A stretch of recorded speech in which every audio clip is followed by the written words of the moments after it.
Now, you also say that there's more than one way that you can get a divorce. Yes. Talk to us about that. Well, there's different ways. There is, mostly people know about the litigation part, which I said that I believe it should be the last resort. There is mediation, where people can go to a mediator, facilitator, so that they can help them facilitate an agreement. That's like with an arbitrator. An arbitrator is that like different than a mediator? Yes. Okay. An arbitrator is like a judge who decides for the client, for the parties, what should be the outcome. In arbitration and in litigation, the parties have no control over the outcome. They argue about what they should, but they're gambling with the outcome. The arbitrator decides for them. I really believe that people are respected in a collaborative or mediation process because they get to say and they decide the outcome. I kind of see it that way, that people are treated as children in the court process or even arbitration, because they're being told what they can do. And they don't have a say how long it takes. They don't get to say how much it's going to cost. Everything is told and shoved down. You know their what? throat. You just put it in a nutshell. I remember I had to go through an arbitration with a contract, and my vendor at the time was just had lost his mind, and we had to go through arbitration.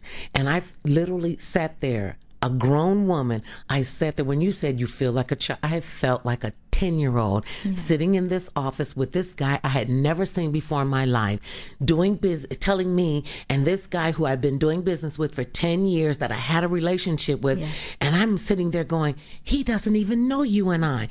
And I literally had to get up and walk out of the arbitration because I was like, this guy is talking to me like I'm a child.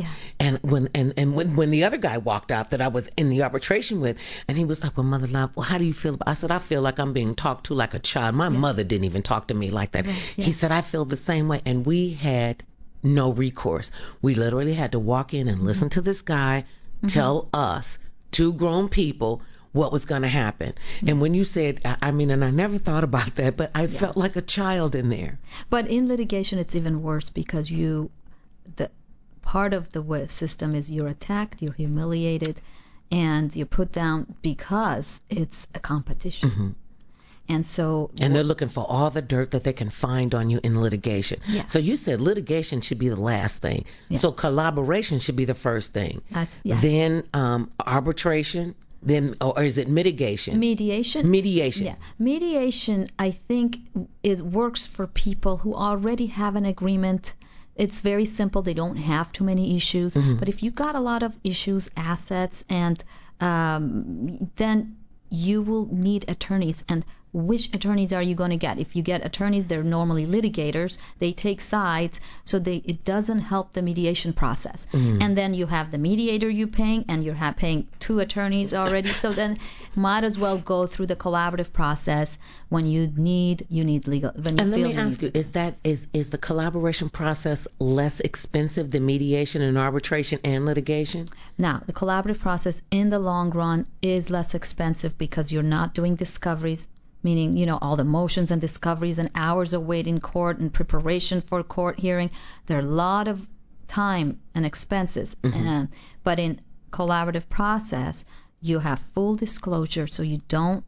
That's one of the requirements, full disclosure. Like up front, from the beginning. Okay. The attorneys support the parties, and one of the requirements is full disclosure. Okay. There's confidentiality. It's not released in the court, to the public. Your process is confidential.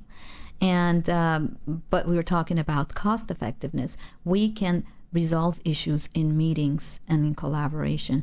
So although you have professionals, you have the mental health professionals and one financial expert and the collaborative lawyers, when you count the hours that need to be spent, when you the time efficiency, in the long run, it is cost effective. That is just... I think we're helping hundreds of thousands of people who are going through this. Now, let me ask you this, Michelle, and I want you to think about this because we got to take a break. When you can you, if you're in a mediation process or an arbitration process, I want to find out when we come back from the break, Can you stop that and go into the collaborative process? And we'll be back. I have Michelle Donashrod in studio with me. We are talking about something that many of us have not heard about. It is called the collaborative divorce process, right? Yes. I said it right. Did I say it right? Yes. The collaborative process divorce. And we'll be back after these messages. And we are back. In studio with me is Michelle Donashrod. Yes. And she is an attorney for the collaborative divorce.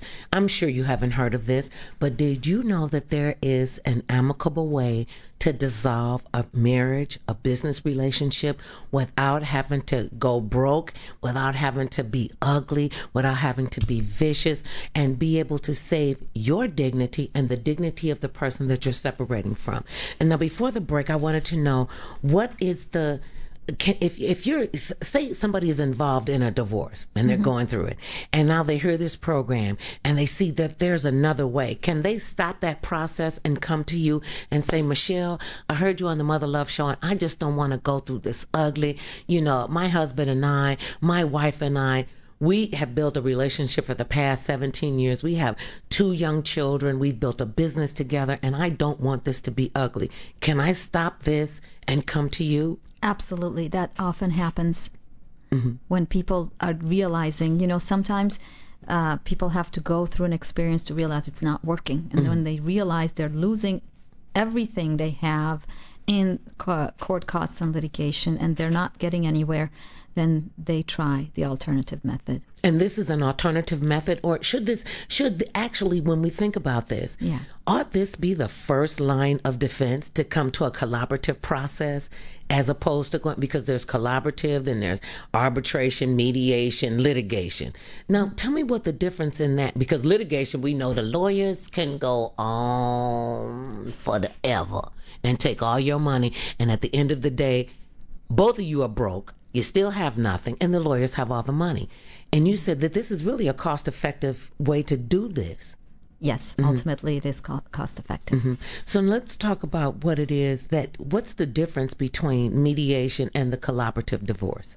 In mediation, the parties either don't have attorneys or they do have attorneys that are not collaborative attorneys. I mean, they can have their attorneys be collaborative attorneys, but normally when they consult an attorney, if they're not looking for a collaborative attorney, they're going to have litigators counseling them. So litigators have a mindset of litigation. They're not bad people, but they're narrow.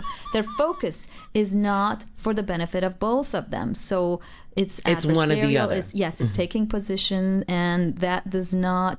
They don't look at what are the creative ways we can help both of you. It's not a holistic approach. Oh, now because you're a new person, for me, I've never heard of the collaborative process divorce.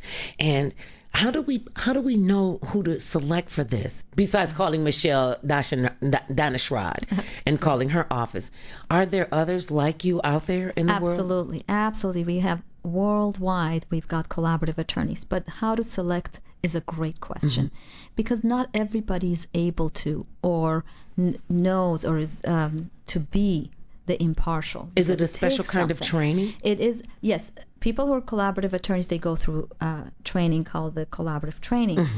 But you want to find out, because not all collaborative lawyers are really collaborative. They may talk the talk and not walk the walk. So it's important.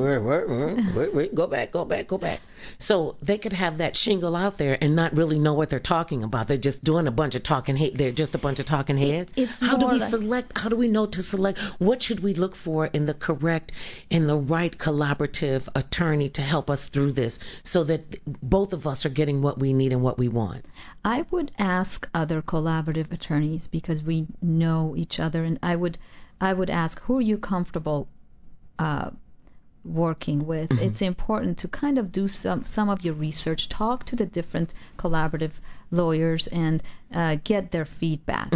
Because and what should we be asking them to know that we're asking the right questions and getting the right answers, so that we can make an informed decision in that collaborative attorney? Fabulous question.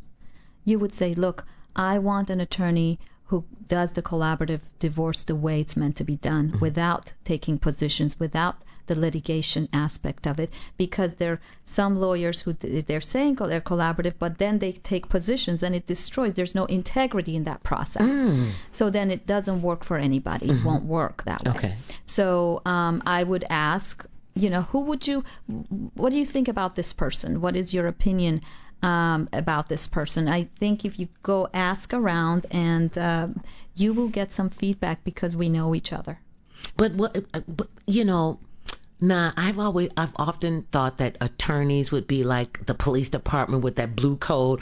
I'm not telling you anything bad about my police officer friend. I'm not going to tell you anything bad about my physician friend. I'm not going to tell you anything bad about my attorney colleague. Yeah. How would we trust them? I tell you what the difference with us collaborative professionals is. We are passionate about the process, and we want people to know about it, and we want people to see that it works. So if we can guide people to stay away from lawyers who do not practice collaboratively the way it's meant to be done, then we're serving the process and we're serving people. So it's important to us. We may be very careful with how we give our opinion, but we want to say, look, these are the people who I would recommend that I work with, that are, that I found that we can work together very well. That's one way to question and find out. Now, one of the things that I have learned to do when I have moved around quite a bit, and so one of the things that especially with my physicians, and you tell me if this would work with the collaborative attorney, I would go to my primary care physician, whoever I selected, and I would say to them, I want you to send me to the specialist that you would send like my gynecologist. I want you to send me to the gynecologist that you would send your wife and your mother to. I want you to send me to the mental health profession that you would send your daughter to. I want you to send me to the specialist that you would go to. Is that a fair question to say to a collaborative attorney? Who would you go to, Michelle, if you were recommending, who would you go to do this process? Yeah. Is that a fair question? That is a great question. Also, there's some of us collaborative lawyers who don't do litigation. We have the ability not to have to do litigation.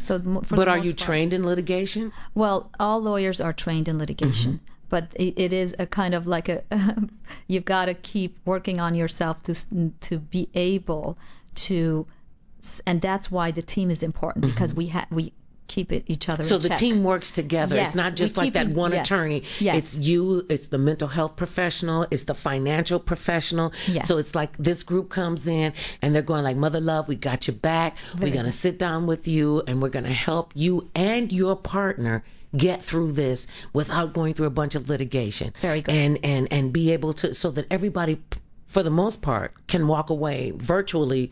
If you can say that after a divorce or after the breakup of a relationship, you can walk away almost whole. Yes. And the other stuff you got to work on after you get that. But this part we're going to help you with.